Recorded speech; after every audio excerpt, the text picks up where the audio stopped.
In our Law and Justice lead, the U.S. Supreme Court earlier today ruled that former President Trump does have immunity for some official actions during his presidency, but the justices did not specify exactly which actions that include, setting up another lower court battle in that January 6th case and making it incredibly unlikely that Trump will face that trial before the November election. Let's jump right in. Erin, thanks for being here. Good to see you. And congratulations. She got engaged. If you're wondering why I'm squinting during it's because of the reflection of the ring into my eye. So Justice Sotomayor was just, she did not hold back in her dissent. She said, in every use of official power, the president is now a king above the law, orders the Navy SEAL Team 6 to assassinate a political rival, immune, organizes a military coup to hold on to power, immune, takes a bribe in exchange for a pardon, immune. It might be a little strong, but what's your take on the decision? I think that this decision is probably the right one here. It needed to go back to the lower court when this happened. There was not a clear sense of what was considered official or unofficial, and this is not the Supreme Court's role to be fact-finding. They are here to take the information and move it forward and decide if they should keep or remove the lower court's case. Now, if you're Donald Trump, this is a very big victory for you because it means while Democrats originally wanted to have the theater of the courthouse be where Donald Trump had to have his campaign with the 4 pending cases at the time against him, they're not going to have that now, and they're going to have to campaign against him on the campaign trail. Well, and the Biden campaign is campaigning against the Supreme Court now, in addition to against Donald Trump. They said the court handed Donald Trump the keys to a dictatorship.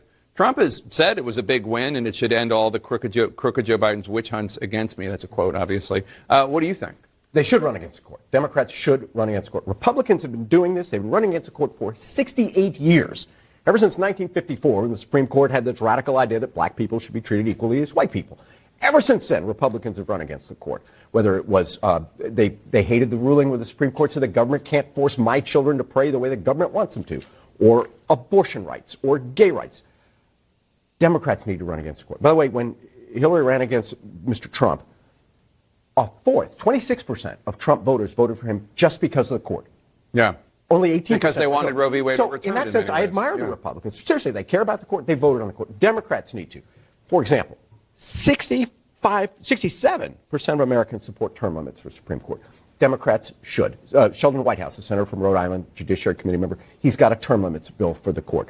75% support a binding ethics code for the Supreme Court. The Supreme Court doesn't have, they're above the law. Now Mr. Trump is above the law. Okay. So Democrats should run hard against the court. I feel like you're filibustering a little bit because you know what my next question is going to be, and then this is much more easy to talk about the Supreme Court than about President Biden. I can't stand the Supreme Court. The performance of President Biden.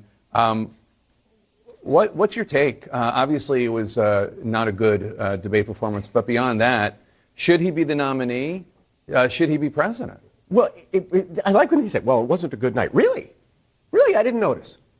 It wasn't just it was the worst night, the worst performance in presidential campaign history. Mm-hmm. Seriously, and I've been doing this a long time. It was a catastrophe. They set up the debate to quell the questions about his age, and I don't really think they accomplished that.